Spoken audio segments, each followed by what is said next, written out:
Alright, we managed to get through an entire Oscars ceremony without any onstage violence. And by current Oscar standards, that's really impressive. I thought I'd maybe freestyle this one a little bit. Normally I've got a very carefully crafted script at my disposal. But for the Oscar winners and who deserved which award and who maybe should have won instead of who did win and that kind of thing, I thought I'd maybe just freehand it and kind of try something a bit new, you know.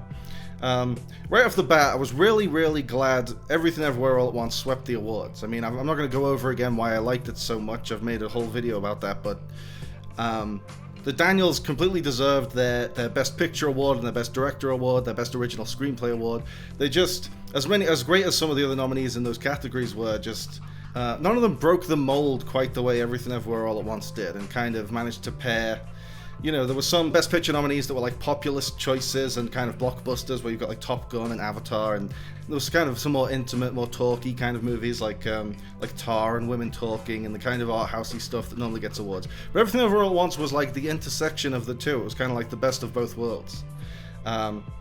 It was a shame that some of the other films went home empty-handed, you know, like Banshees of Inisherin would have been great if they'd won a couple, or The Fabelmans. Some cinema purists would probably choose The Fabelmans over Everything Everywhere All at Once because it's the story of how Steven Spielberg fell in love with movies and ended up making movies, and that's kind of in terms of movies, that's an important story to tell. But Everything Everywhere All at Once was going after more universal ideas and more universal themes of love and family and that kind of thing.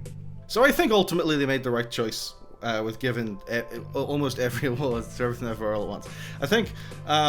I can't remember an Oscars where I agreed with so many of the winners. Normally I'm very disappointed, and the people I'm rooting for don't win, and the people I hated their movies that year, they win. So I was really glad that Everything Everywhere All at Once won a ton of the awards. They got Best Picture, Best Director, Best Original Screenplay, Best Actress for Michelle Yeoh, and Best Supporting Actor for Ke Huy Quan, and that was great. They completely deserved those awards. They were fantastic. As great as some of the other nominees were, I mean, Cate Blanchett and Michelle Williams and Brendan Gleeson, and they were all gave fantastic performances in their movies.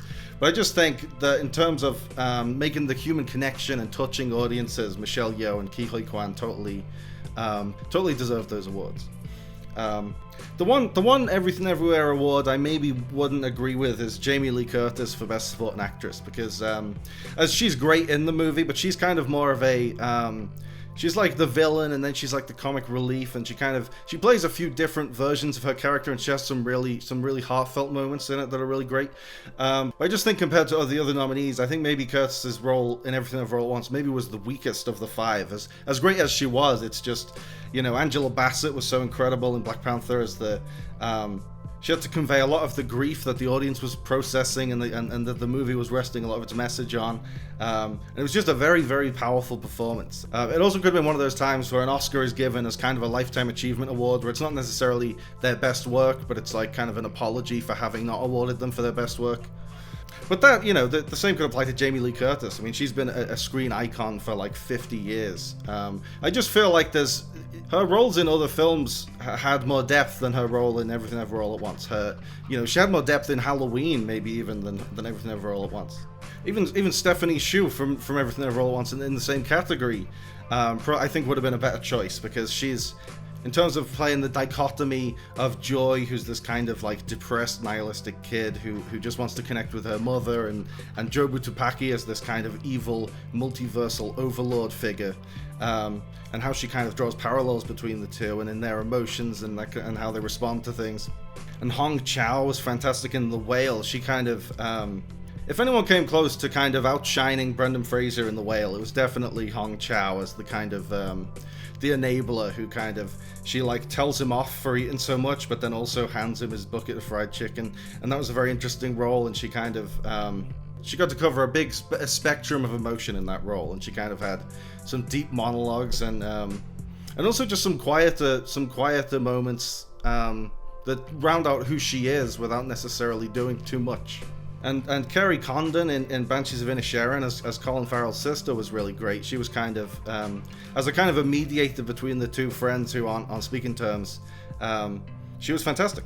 So for Best Supporting Actress, I actually kind of would have preferred any of the other four rather than Jamie Lee Curtis. As much as I love Jamie Lee Curtis, and I'm glad she now is an Oscar winner, and she was fantastic in Everything Everywhere All at Once, I just think the other four, they had more depth to play in their roles, and they all rose to the challenge. So I would have given it to any of the other four, but whatever. I mean, as a Jamie Lee Curtis fan, I'm not like upset that she's now an Oscar winner. That's cool. Brendan Fraser for Best Actor was seemed like kind of a no-brainer, because they love the Academy love the kind of the comeback story. They love when someone's been away for a while and then they come back with a powerhouse performance, and so that seemed like the right call. And his speech was just wonderful. It was really the nautical metaphors were a little bit labored, but that's whatever. Not everyone brings a theme to their Oscars speech, He was just he was really great in the Whale. It was kind of and not only was it just a great comeback vehicle, I mean, it really was a fantastic performance. If Brendan Fraser had been working steadily for the past 10, 15, 20 years and then did the Whale at the end of all that, it would, because it's a strong enough performance that it would be worthy of the Best Actor Oscar, even if it didn't have all the kind of the behind the scenes comeback glory backstory and that kind of thing. It was just really great work. He really got into the mind of this guy, and anyone who kind of overeats as a way of coping with stress, not so much to the extent that he does, where you kind of double-decker pizza slices and kind of force-feed yourself entire pizzas.